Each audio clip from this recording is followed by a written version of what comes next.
Magtatanong lang kay Brother G, ang paraang ito ng 9-leaf. Uuwi na rin siya sa alabok at lupa sa huli. Ang kalahati ng kanyang katawan ay pumasok na sa dilaw na lupa. Ang buong tapang na paghahanap sa paraan ng 9-leaf ay may considering paghahanap ng landas ng kaligtasan para sa kanyang mga disciples at grand disciples.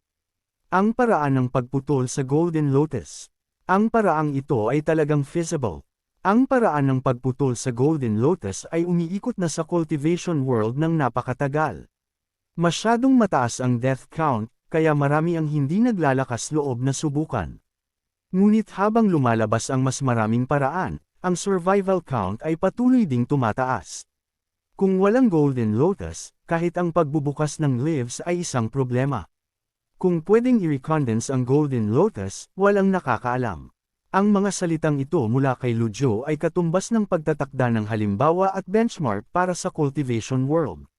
Sino ang magiging handang magsabi sa iba ng kanilang cultivation method para sa pag-advance sa 9-leaf? Ang ganitong kalawakan ng isip ay hindi isang bagay na makakamit ng isang ordinaryong tao. Nangang Wei, Feng Yizi, ang mga disciples na narito ay hindi pa ba mabilis na magpapasalamat sa senior? Maraming salamat, Old Senior G. Ang mga disciples ng 3 sects ay lumutang malapit sa 20 pigs, na bumubuo ng mga phalanx na nagpapatira pa at nagpapasalamat kay Lujo. Maraming salamat, Old Senior G. Ding! Nakatanggap ng pagsamba mula sa 3,500 katao. Ang matapat na pagpapatira pa mula sa 1,500 katao ay nakakuha ng 18,500 merit points. Nang marinig ang prompt na ito, medyo nagulat muna si Lujo, pagkatapos ay mabilis na nagkalkula sa kanyang puso. Maraming disciples ang 3 sects, ngunit 5,000 lang ang tunay na makakapasok at makakalabas ng malaya sa sacred land. Ang mga matapat na sumasamba ay mas maliit pa ang proporsyon, kahit mas mabilis ang acquisition speed kaysa sa pagpatay ng mga target, sa pag-aakalang ang maling operasyon ay maaaring humantong sa pagbawas ng merit points. Hindi ba't matatapos ang negative 100,000 merit points noong kititawid pa lang? Sariwa pa sa alaala ni Lujo noong mag-advance si Brother G sa 9-leaf. Anong mga plano ang itinatanong mo? Siyempre 10-leaf. Mukhang matanda na talaga si Brother G. Naparito ang seat na ito para hanapin ka sa dalawang dahilan. Tiyak na naparito ang seat na ito para makita ka. Isang pamamaalam sa buhay sa mundong ito, walang makakatakas sa tribulation na ito. Sa bawat taong nawawala, sa huli ay nababawasan ng isang lumang kaibigan. Malamlam na bamantong hininga ang lahat. Napakatumpak ng ekspresyon at napakatapat ng boses. Gayunpaman, napaka-hypocritical. Sa mga salitang ito mula kay Brother J, naging sulit ang buhay ng matandang ito. Gusto na namang gumawa ni Ming Xiyin ng kilos na parang nagsusuka. Mali ang asal ng matandang ito, ang hininga ay parang gossamer at ang vitality ay umaagos palayo. Hindi na kailangang sabihin ni Brother G ang ikalawang dahilan. Alam na ng matandang ito. Sa wakas ay naniniwala na si Brother G. 300 taon, kung hindi dahil sa cultivation technique na iniiwan niya, paano makuha ng matandang ito ang pinakamataas na posisyon sa 3 sects? Iniisip pa rin ng mundo na ang matandang ito ay isang cultivation genius. Ang matandang ito ay isang mediocrity lang. Ito rin ang pinakamahalagang dahilan kung bakit pumunta si Lujo sa Heavenly Sacred Land. Noong oras na iyon, average lang ang cultivation talent ni Yun Tianluo, ngunit kalaunan ay umunlad ng mabilis. Sila ni Ji Tiandao ay itinuturing na lumang kakilala. Kahit magkaiba ang kanilang mga landas, walang conflict of interest. Gusto ng lahat sa mundo na malaman kung bakit gumanda ng gusto ang cultivation ni Yun Tianluo. Sinabi ni Yun Tianluo na nakatagpo siya ng isang noble person. Sinabi ng noble person na ang mundo ay hindi lamang may 8-leaf, may 9-leaf at may 10-leaf. Trinato lang ang lahat bilang isang biro at walang naniniwala noong oras na iyon. Tiyak na inisip ng seat na ito na nagsasalita ka ng kalokohan. Sa huli ay ibibigay ng panahon ang sagot. Ang 9-leaf ang pinakamalakas na patunay. Nagpakita ng kaunting pagmamalaki ang patriarch habang iniisip ang lahat ng ginawa niya. Hindi niya ito pinagsisihan kahit kaunti. Lalo na bago ang katapusan, ang makitang ang cultivation ng mundo ay sa wakas ay masisira, ang buhay na ito ay naging sulit. Sa gitna ng mga trance, ang mga eksena mula 300 taon na ang nakalipas ay isa-isang lumabas sa isip ni Yun Tianluo. Sayang at ang mga bagay at tao ay matagal nang nagbago. Iniiwan niya ang teknik, natutunan mo ang teknik, umunlad ng husto ang cultivation, at nakuha ang pinakamataas na posisyon sa 3 sects. Ang pagsasabi ng mga salitang ito noong araw sa kahit kanino ay walang maniniwala. Oo, ang apelyido niya ay Luo. Ang ganitong figure ay mahirap hulihin at hindi tiyak ang kinaroroonan. Paano malalaman ng matandang ito na matagal na siyang 10-leaf na nakatira sa seclusion? May 10-leaf. Nakakawala na ng pag-asa ang 9-leaf, hindi inaasahang may 10-leaf pa. Nagsisimula na bang magsalita ng kalokohan ang patriarch bago mamatay? Isang paghatol lang na hinango mula sa ilang salita at parirala. Kung mayroon man o wala, hindi rin alam ng matandang ito. Marahil ay wala. Anong itsura niya? Napakabata niya, natatakot ako na ngayon, tulad ng matandang katawang ito, ay isang bag ng mga lumang buto. Itaas ni Yun Tianluo ang kanyang ulo para tingnan si Zhuo Yusho. Hey! Isang salita ang lumabas sa kanyang lalamunan ng walang tugon.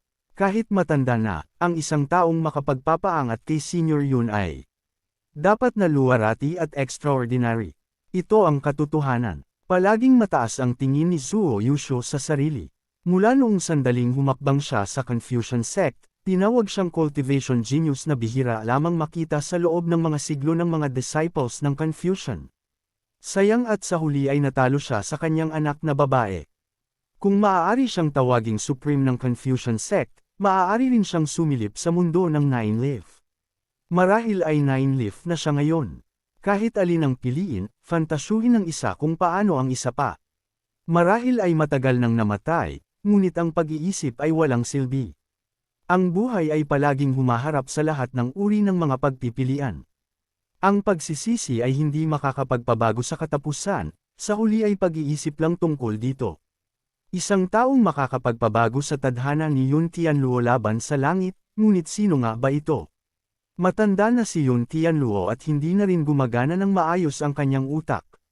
Palagi niyang nararamdaman na ang pag-alala sa maraming bagay ay nagiging mahirap. Ang mga gulo-gulong fragment ay pumuno sa kanyang isip na parang isang malaking karagatan. Ang mga eksenang iyon ay parang mga pulakas sa dagat na nabubunggo kahit saan, lumalangoy kahit saan, gustong hulihin ang isdang iyon na pinakakailangan ngunit may puso ngunit walang lakas. Patriarch. Sama-sama nating i-transmit ang primal energy sa Patriarch. Isang malakas na agos ng primal energy ang patuloy na pumasok sa katawan ni Yun Tianluo. Marahil ang huling pagsisikap na ito ay nagkaroon ng kaunting epekto. Muling nagdilat ng mata si Yun Tianluo na para bang may naisip na bagay. Ang apelyido niya ay Luo. Sa mundo ng Great Yan, mayroon bang cultivation sect o cultivation genius na may apelyidong Luo? Kung ganun, ang mga taong ito kaya ang mga Black Hand sa likod ng mga kaganapan. Maling-mali ito. Ang tao ay tao pa rin sa huli, sinong makagagawa sa langit at lupa bilang isang kulungan. Samantalang ang kasagutan, hindi inakala na si Brother G ay iiling din dahil sa kalungkutan. Marahil kapag nahanap ang taong ito, nilalahad ang lahat ng kasagutan. Hindi na maalala. Sa Heavenly Sacred Land, isa-isang nagtipon ang mga core disciples sa paligid. Ang ilan ay nagsimula ng lumuha. Dahan-daang lumakas ang mga hagulhol at ang ilan ay lumuhod, habang si Huawu daw naman ay nagkop ng kanyang mga kamay patungo kay Luzhou. Paano namang hindi maiintindihan ni Luzhou ang kanyang ibig sabihin? Sa isang mahinahong kaway ng kanyang manggas, lumuhad din si Huawu daw tulad ng iba sa Sacred Land. Sa huli, naging fellow disciples din sila kahit papano. Sabihin mo sa akin, pagkatapos ng kamatayan, magkikita pa kaya tayong muli? Parang nakikita ko ang nakaraan. Pastahan tayo, kapag nahuli ko ito, ikaw naman ang manlilaber sa susunod. Paulit-ulit na ikinuyong ni Yun Tianluo ang kanyang kamao habang dahan-daang bumabagal ang galaw nito hanggang sa tumigas at huminto. Ang kanyang braso ay hindi na muling bumaba. Ang malalalim na mata ay nawalan na ng sigla at naging walang laman. Patriarch. Ang maalamat na hiyas ng isang henerasyon ay nagtapos na rito. Patriarch. Ang isang hagulhol ng dalamhati ay umalangaw sa buong Heavenly Sacred Land. Ang mga barrier ng 10 sacred lands ay sabay-sabay na nagliwanag sa sandaling ito. Libu-libong disciples ng 3 sects na may kakayahang lumipad ang patungo sa barrier habang ibinubuhos ang lahat ng kanilang primal energy. Ang parang alon na primal energy ay nagpalitaw ng liwanag sa napakaraming barrier. Sa Heavenly Sacred Land, ang dulo ng Cultivation Mystic Pagoda ay tuluyan ng nagdilim. Ang maalamat na hiyas ng isang henerasyon ay nagtapos na rito. Itaas ni Luzhou ang kanyang palad. Isang agos ng forceful energy ang yamakap kay Yun Tianluo. Huwag kayong lumapit. Sa pamamagitan ng pag-abot sa non-substantiality wisdom divine power, maaaring makapunta sa lahat ng lupain sa 10 direksyon ng hindi umaalis sa pinagmulan para sa ikabubuti ng lahat ng buhay na nilalang. Hamatang sa hangin si Luzhou at nagtulak gamit ang isang palad. Isang pale blue lotus ang humiwalay mula sa kanyang palad. Ang napakalakas na vitality na parang alon ay umagapay kay Yun Tianluo. Lumabas ang Blue Lotus. Anong klaseng healing method ito na may napakalakas na life force? Sinusubukan ni Senior G na iligtas ang Patriarch. Libu-libong disciples ang masusing nanood habang ang umuusbong na Blue Lotus na iyon ay kumalat mula sa gitna ng Heavenly Sacred Land patungo sa mga kalapit na lugar. Ang mga dating natuyong bulaklak, damo, at mga puno ay muling namukadkad sa loob ng isang hininga. Naramdaman ang umaagos na kapangyarihan mula sa Blue Lotus na ito. Ito na ba ang kapangyarihan ng Nine Leaf? Ganap na namukadkad ang Blue Lotus. Ang lahat ay bumalik sa pagiging kalmado matapos ang mga namukadkad na bulaklak. Matapos maglaho ang nakakasilaw na ningning ng Blue Lotus, nasaan na ang anino ni Yun Tianluo sa kalangitan? Ang buong kalangitan ay napuno ng starlight, ang ningning ay bumabagsak patungo sa Sacred Land. Bahagyang kumunat ang noo ni Luzhou habang nakalutang sa itaas ng Sacred Land. Umiling siya at bumantong hininga. Ang pagbabalik ng buhay sa patay ay mas madaling sabihin kaysa gawin. Ang ibig sabihin nito ay pagkabigo. Kahit ang ika-4 na divine power ng heavenly writing gamit ang 50% ng extraordinary power nito ay hindi kayang baligtarin ang buhay, lalo na ang magbangon ng patay.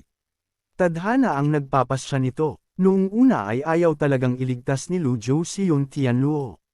Isang pagkakaiba lang ito sa pag-iisip. Kahit na mailigtas, magdaragdag lang ito ng ilang taong paghihirap.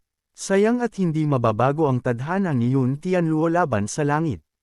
Ang lahat ng disciples ng Heavenly Sacred Land ay nagpatira pa sa lupa, habang hinihiling kay Old Senior G na pangunahan ang 3 sects. Bago ito, ang mga alitan sa 3 sects ay lalong lumala. Sa loob ng 100 taon ng seclusion ng Patriarch, ang 3 sects ay matagal nang nag-away-away sa loob at naging magulo. Ang pagtatapos ng Cloud Sect ng ganito ngayon ay kasalanan din nila. Kahit na matatag pa ang pundasyon ng 3 sects, sa harap ng hindi kilalang Nine Leaf World, sinong maglalakas loob na sabihing tiyak silang mabubuhay sa ilalim ng Nine Leaf? Ang lahat ay mga langgam lamang. Patay na ang Cloud Sect Master na si Yun Wuji. Ang mga natitirang disciples ng Cloud Sect na walang pinuno ay tiyak na magiging magulo. Kung narito pa ang Patriarch na si Yun Tianluo, ang mga usaping ito ay may ayos pa. Ngayong kahit ang Patriarch ay sumakay na sa crane patungong kanluran, sino pa ang makakapagpatupad ng pagsunod? Sina Nangang Wei at Feng Yizi ay may pantay na antas, sino ang maglalakas loob na sabihing walang kahit kaunting pagiging makasarili ang bawat isa? Ang pagpapalabas sa Evil Sky Pavilion upang pangunahan ang pangkalahatang sitwasyon ang pinakaligtas na hakbang.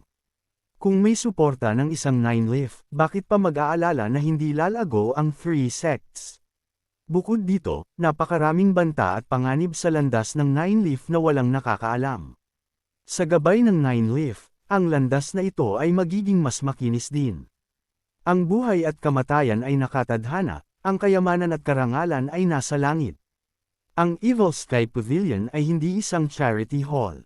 Ngunit, Patriarch, naglalakas loob ka pa ring banggitin si Yun Tianluo. Ang Cloud Sect na si Yun Wuji ay naglanglang sa mga masters at some-ira sa mga ninuno. Kung nag-alala lang ng kaunti sina Nangang Wei at Feng Yizi, napigilan sana nila ang ganitong bagay na mangyari.